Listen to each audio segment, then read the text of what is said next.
All right, everyone get ready because today we're going way back in time, like 9,400 years back, Whoa. to explore this place called Çatalhöyük, Yeah. which is one of the oldest settlements in the world, and we're going to do a deep dive into it. Yeah, it's one of the world's oldest settlements, and it's a window into early human civilization and maybe even a little bit about ourselves. Oh, yeah, definitely. Yeah. I mean, this isn't just like some random pile of ruins. Yeah. This is like an entire snapshot of how humans first tried out city living, and it's got so many lessons that we can still use today. Absolutely. And what makes Çatalhöyük so fascinating is that it really challenges our assumptions about early civilizations. It wasn't all about just surviving like we tend to think. Right. They had this really complex and interconnected society, Oh, for sure. and it thrived for centuries. Yeah. So let's try to picture this.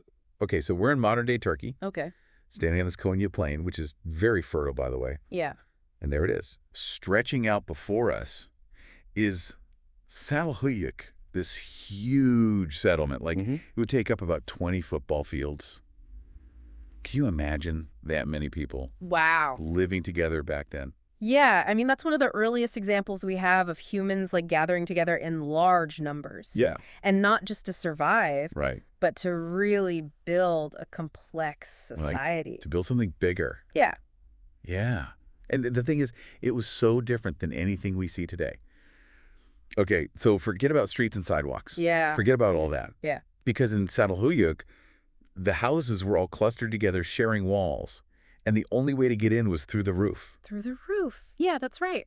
I mean, I guess that's pretty smart when you think about it. Yeah. No need for front doors. Yeah. No complicated locks. No. But can you imagine trying to, like, bring groceries up through the roof every time you went shopping? Well, that's the thing. Yeah. It's very likely they weren't like running down to the store or anything like that. Yeah, true. Each house was designed to be totally self-sufficient. They grew their own food. Wow. They made their own tools, pretty much took care of all their needs right there. In their own home. Yeah. That makes a lot of sense. Yeah. But hold on, because there's more, isn't there?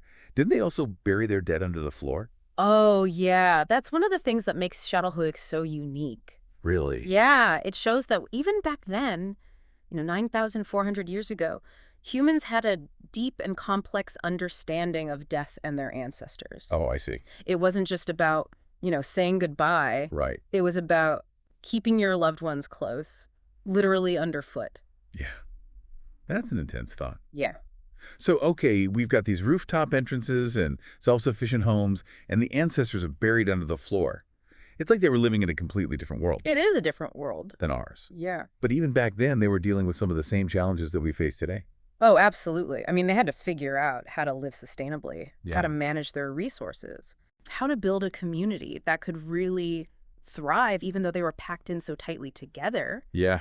And, these are all challenges we're still dealing with today. On an even bigger scale. Exactly. Exactly. Speaking of scale, Yeah. in the source material, it talks about these murals that they found Yeah. inside the homes. Mm. Especially these murals with bulls. Like, bulls were the celebrities of the time. Yeah, they were definitely more than just random doodles on the wall. They Right. were powerful symbols, Yeah. probably represented strength, fertility, maybe even a connection to something divine. Like gods. Yeah, Yeah. yeah. And they give us a glimpse into what the people who lived there, Right. what they believed in. Yeah, what they valued. Yeah. It's like this giant puzzle, isn't it? Yeah. Trying to put together their beliefs and their culture from these little pieces of art and artifacts that we find. It really is. But wasn't there something about female figurines found at Çatalhöyük? Some researchers think that might mean that women had a lot of power back then, right? Yeah, there's been a lot of discussion about the role of women in Çatalhöyük. Some archaeologists see those figurines as evidence of, like, a matriarchal society where women were the leaders. Wow. Others think they were more like fertility symbols or representations of goddesses. Okay. It's a debate that might never be settled, Yeah. but it shows how archaeology can open up these new ways of thinking Right. about gender roles and social structures. In the past. Yeah. Yeah. It's so easy to assume that ancient societies were simple Right. and straightforward. Yeah. But Çatalhöyük proves that that's not true at all. Not at all. Even thousands of years ago, humans were building complex societies, thinking about big ideas and expressing themselves through art. Absolutely. And it really makes us rethink what we mean by, progress Yeah. and civilization. Right, because they may not have had smartphones No. or cars, Right. but they were incredibly innovative and resourceful in their own way. Okay, so we've got a picture now of this society with rooftop entrances, close connection to their ancestors, fascination with bulls. But this is where it gets really interesting. Oh, what's that? There are no palaces Oh. or big fancy tombs. Hmm. It's like there weren't any obvious rulers in Çatalhöyük. Could this be like a glimpse at a society where everyone was actually equal? It's a fascinating question. Yeah. It's something that has really puzzled archaeologists. Yeah. The fact that there's no clear social hierarchy Yeah. is one of the most unique things about Çatalhöyük. It's mind-blowing when you really think about it. I mean, 9,400 years ago, Yeah. these people may have figured out a way to live together without kings and queens and bosses. Wow. But I guess the question is, if everyone was equal, how did they make decisions? Yeah, how did they keep things running smoothly? Right. That's the million-dollar question. It is. And I bet there are more clues in this puzzle, aren't there? The source material hinted at some even more surprising discoveries about life in Çatalhöyük. Oh, yeah, there's a lot more to uncover. Oh, I can't wait. We've only just scratched the surface. All right, well, we're going to dig a little bit deeper right after this quick break, so stay with us. So one of the things we found is that some of the skeletons we uncovered show people living together who weren't related. Wait, really? So it wasn't all just one big happy family Right. living under one roof? Well, not necessarily. I mean, it almost sounds like some kind of early adoption system. Yeah. But, thousands of years ago. It does make you wonder, doesn't it? It seems their idea of family went beyond just blood ties. Yeah. Maybe they had a system where families would take in children from other households. Oh. Almost like fostering. It could have been a way to, strengthen the community. Right. Or make sure that everyone was taken care of. That's amazing that they would choose to raise a child that wasn't their own. Yeah. Especially so long ago. I mean, it makes you think about our ideas of family and community today. For sure, it speaks to their ability to adapt and create social structures that worked for them. So we've talked a lot about their daily lives. Right. But, the source material also brings up a bigger question. Yeah. How did Çatalhöyük survive for centuries in one place? Do you think they were ahead of their time when it came to sustainability? It's a great question. I mean, we can't know for sure what they did. Right. But they didn't deplete the land, which means they must have had some strategies in place to protect their resources. Like what kind of strategies? Well, maybe they rotated crops or carefully managed their water supply. Oh, okay. Maybe they even had ways to control population growth. Interesting. We don't know for sure. But it sounds like they understood how to live in balance with nature. Exactly. Something we're still figuring out today. Yeah, maybe Çatalhöyük has some lessons for us. Yeah, like how to create a more sustainable future. Absolutely. So speaking of being ahead of their time, Yeah. the source material mentions this obsidian, Oh, yeah. which is like volcanic glass. Right. And apparently it was really valuable back then. Yeah, it was super important to them, not just for tools and weapons, but for trade, too. Really? Yeah, they were trading obsidian all over the place. Wow. Which tells us they had connections to a whole network of other communities. So they had this sophisticated trading system. Yeah. Wow. This wasn't just some tiny village. No, not at all. Çatalhöyük was like this busy center for activity and commerce. Yeah, and it shows they were much more advanced than we might think. Okay, so before we go any further, Yeah. I think we should try to answer some questions from our listeners. Good idea. We know you're out there listening. Yeah. And thanks for coming along on this deep dive with us. What are you guys thinking? Okay, so one question that's been coming up a lot is, why were there no streets in Çatalhöyük? Well, we talked about this a little earlier. Yeah. It was all about using space efficiently Right. and creating a close-knit community. So instead of streets, they just used their rooftops as walkways. Right. Which also gave them extra security. It's kind of wild to imagine a city with no streets. I know. But it worked for them. It did, and it makes us think differently about urban design and how we use space. Right, next question is about those bull images. Okay. We've talked about them a lot, but what do they actually mean? Yeah, that's the big question, isn't it? Yeah. Bulls probably had some really deep symbolic meaning for the people of Çatalhöyük. They might have represented strength, fertility, maybe even a connection to the divine. So more than just animals they hunted. Oh, definitely. It makes you wonder if they had like a whole bull worshipping thing going on. That's possible. Right. Maybe rituals and ceremonies dedicated to these animals. Yeah.